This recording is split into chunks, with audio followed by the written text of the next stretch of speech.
Hi hello welcome to ఆ channel Teju's పదాల పదనిసలు. ఈరోజు మనం చెప్పుకోబోయే కథ చెలి నీవసమై పార్ట్ 247. ఇంకా లేట్ చేయకుండా స్టోరీలోకి వెళ్ళిపోదాం. అమ్మమ్మ నన్ను ఇక్కడికి రప్పించింది అర్హంత్ అని చెప్పింది స్వీటీ.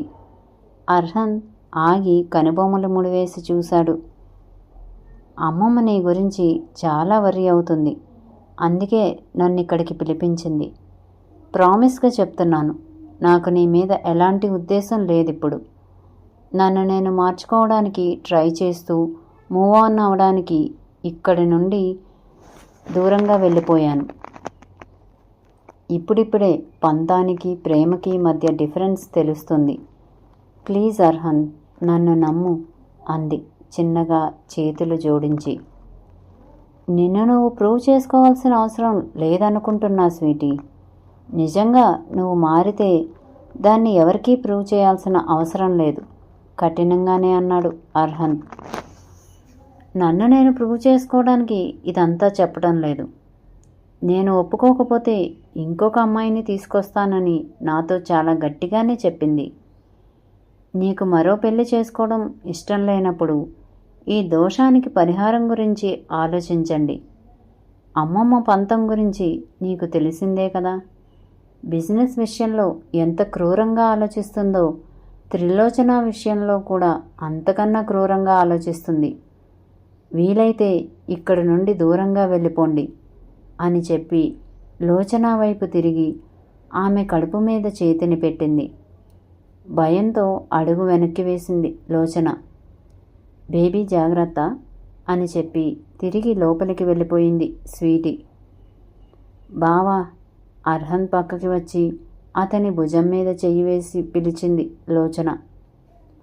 స్వీటీ మాటల గురించి ఆలోచిస్తున్న అర్హన్ ఆమె పిలుపుతో తేరుకుని పద అని తనని తీసుకుని కార్ దగ్గరకు వెళ్ళాడు.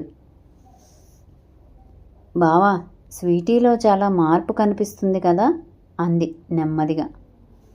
ఆ మార్పు నిజమైతే మంచిదే లోచన అన్నాడు. అంటే నటిస్తుందని అనుకుంటున్నావా అనుమానంగా అడిగింది లోచన. ఖచ్చితంగా చెప్పలేను, కానీ చిన్నప్పటి నుండి చాలా దగ్గరగా చూశాను కదా, త్వరగా నమ్మలేను అన్నాడు.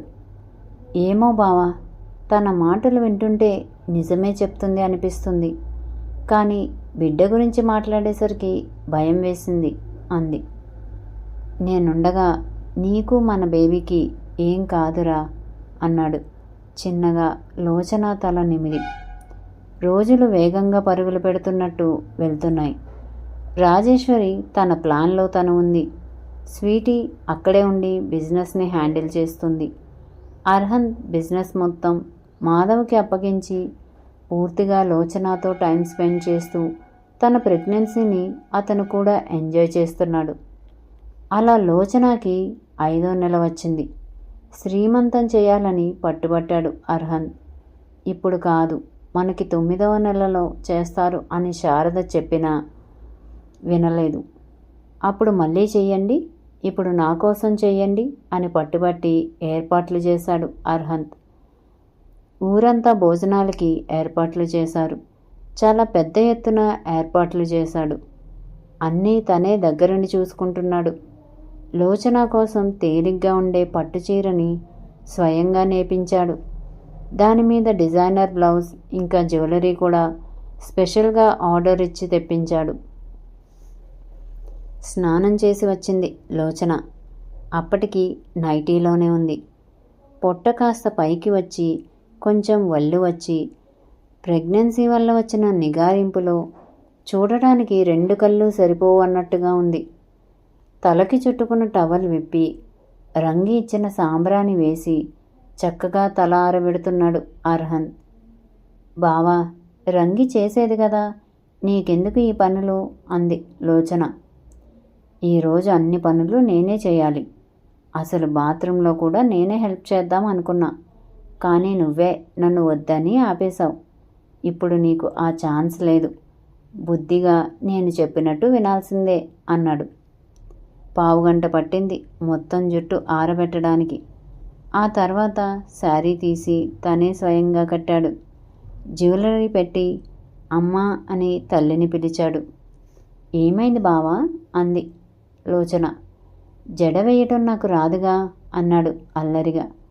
నేను వేసుకుంటాను కదా, దానికి అత్తమ్మ ఎందుకు అంటుంటే అప్పటికే వచ్చిన శారద, నీకు జడ వేసినంత మాత్రాన నేను అరిగిపోను కానీ కూర్చో ఇలా అని చక్కగా జడవేసి రంగి ఇచ్చిన పువ్వులు జడ చుట్టూ అందంగా చుట్టింది.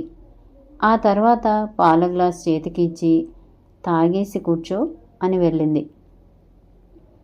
ఎలా ఉన్నాను బావా అంది పాల గ్లాస్ పక్కన పెట్టి.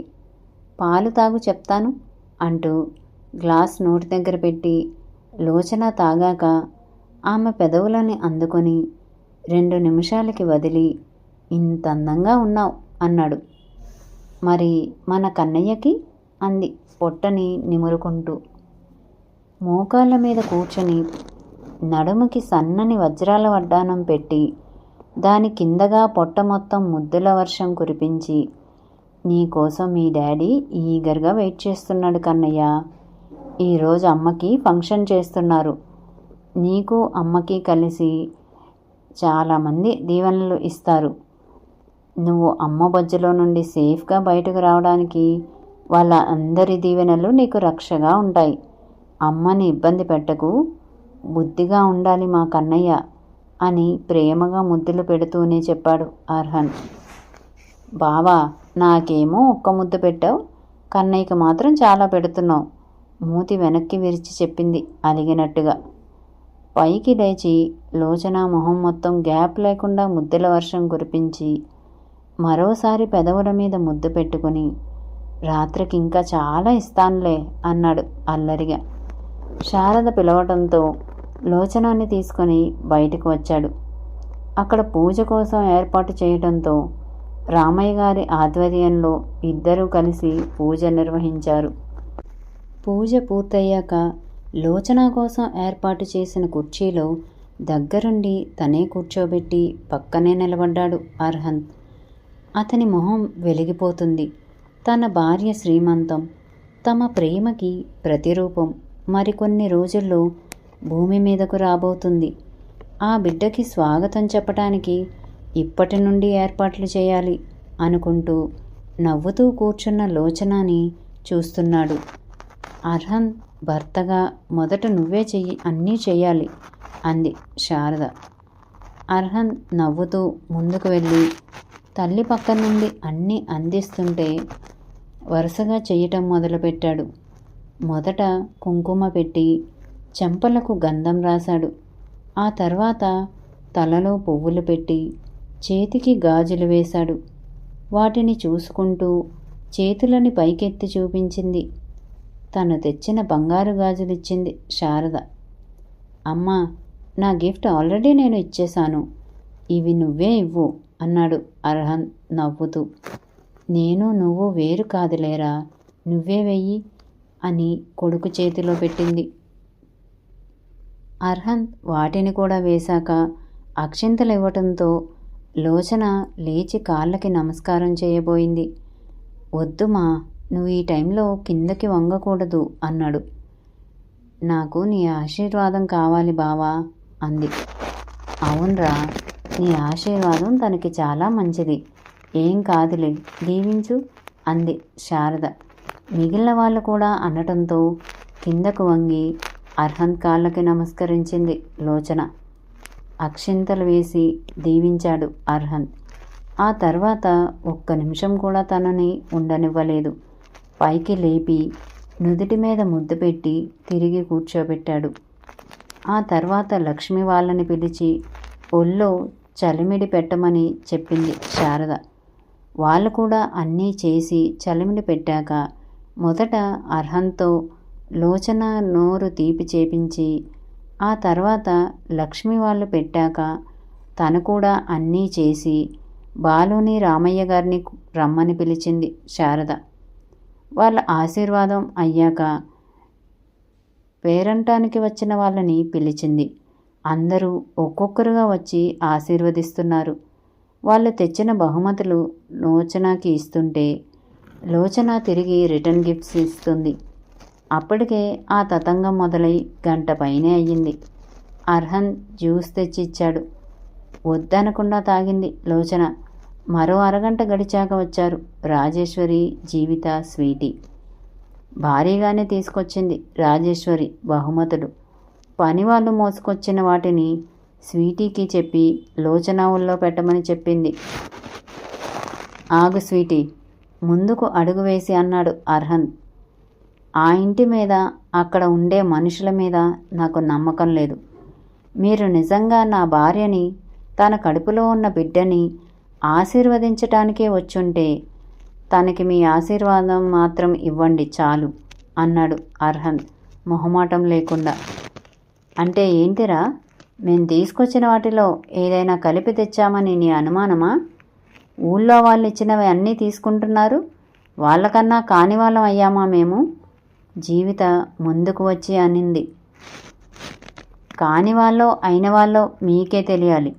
ఇష్టం ఉంటే ఆశీర్వదించి వెళ్ళండి, కష్టంగా ఉంటే ఇలానే వెనక్కి వెళ్ళిపోండి. నా భార్య విషయంలో నేను రిస్క్ తీసుకోవాలని అనుకోవటం లేదు. తన నిర్ణయం మారదు అన్నట్టుగా చెప్పాడు అర్హన్. అత్తింటి తరఫు సారి అందుకోవాలి అర్హన్. నాకు మీ మీద కోపం ఉంది, కానీ మీకు పుట్టబోయే బిడ్డ మీద ఎలాంటి ద్వేషం లేదు. దానికి కారణం నీకు తెలుసు కదా. ఇంకా నేను ఏదో చేస్తానని నీ పిచ్చి అపోహని వదిలేసి పక్కకి తప్పుకో అంది రాజేశ్వరి గంభీరంగా. హో, మీ తరఫున సారి తెచ్చారా? అంటే మా చెల్లెలని మీ ఇంటి కోడలుగా ఒప్పుకున్నారా? అలా ఒప్పుకుంటే మీరు నిరభ్యంతరంగా వచ్చి మీరేం చేయాలని అనుకుంటున్నారో అది చెయ్యొచ్చు. అడుగు ముందుకు వేసి చెప్పాడు బాలు. రాజేశ్వరి మౌనంగా ఉండిపోయింది. ఆ పని తను ఎప్పటికీ చెయ్యలేదు. చూశారుగా, ఇది మీ బుద్ధి అన్నట్టుగా వాళ్ళని చూస్తున్నారు అందరూ. అప్పుడే వచ్చారు మాధవ్ వాళ్ళు. భారతి, గోపాలరావు దంపతులు వారి తరఫు నుండి పళ్ళు, స్వీట్స్తో పాటు పసుపు కుంకుమలు కూడా తెచ్చారు. మీరు రండి పిన్ని అని శారద వాళ్ళని తీసుకెళ్ళి తన తల్లిదండ్రుల స్థానంలో వాళ్లతో చేపించాల్సిన విధి విధానాలు అన్నీ చేపించింది. ఆలస్యం అయిపోయింది తల్లి, రాత్రి స్టార్ట్ అవ్వాల్సింది, కానీ మాధవ్కి ఏదో పని పడి వచ్చేసరికి ఆలస్యం అయిపోయింది. చీకట్లో ప్రయాణం మంచిది కాదని ఉదయం బయలుదేరేసరికి ఆలస్యం అయిపోయింది అని చెప్పింది భారతి. పర్లేదు మామగారు, మీరు ఎప్పుడు వచ్చినా మీ ఆశీర్వాదం చాలు నాకు, నా బిడ్డకు అంది లోచన నవ్వుతూ. ఆ నవ్వుని సహించలేకపోయింది రాజేశ్వరి. అన్నీ మర్చిపోయి ఈ వేడుకలో భాగం కావాలని వచ్చిన మమ్మల్ని ఇంత అవమానించి పంపుతున్నావు కదా, ఖచ్చితంగా దీనికి బాధపడే రోజు వస్తుంది అని వెనుదిరిగింది రాజేశ్వరి. మిమ్మల్ని మేము అవమానించలేదు రాజేశ్వరి దేవి గారు.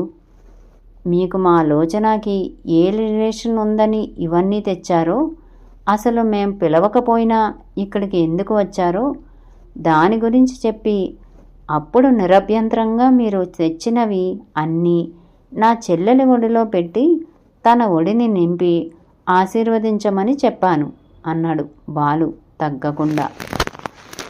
ఆ బంధం ఏదైనా కడుపులో ఉన్నది మాత్రం మా ఇంటి వారసుడే కదా, ఆ వారసుని ఆశీర్వదించడానికి వచ్చాం మేం. అవసరం లేదని చెప్పారు కదా, మళ్ళీ వచ్చే రోజు వస్తుంది, అప్పుడు ఖచ్చితంగా వస్తాను అని పొగరుగా చెప్పి వెళ్ళిపోయింది రాజేశ్వరి. జీవిత కూడా మొహం తిప్పుకొని వెళ్ళిపోతే స్వీటీ ముందుకు వచ్చి అక్కడ పెట్టి ఉన్న అక్షింతలు తీసుకొని, అర్హన్, నీ భార్యని నేను ఆశీర్వదించవచ్చా అని అడిగింది నవ్వుతూ. దీవించు స్వీటీ, మంచి మనసుతో వస్తే నేను వద్దని చెప్పను కదా అన్నాడు. మీ ఆయనలా కోపానికి, యాటిట్యూడ్కి బ్రాండ్ అంబాసిడర్ లాంటి పండంటి బాబుకి జన్మనివ్వలోచన అని దీవించి వెనక్కి జరిగింది. శారద రిటర్న్ గిఫ్ట్ ఇవ్వటంతో స్వీటీకి ఇచ్చింది లోచన. అది తీసుకుని నవ్వుతూ అక్కడి నుండి వెళ్ళిపోయింది స్వీటీ. మా వీడియో కనుక మీకు నచ్చినట్టయితే లైక్ చేయండి, కామెంట్ చేయండి, సబ్స్క్రైబ్ చేయండి, బెల్ కొట్టండి.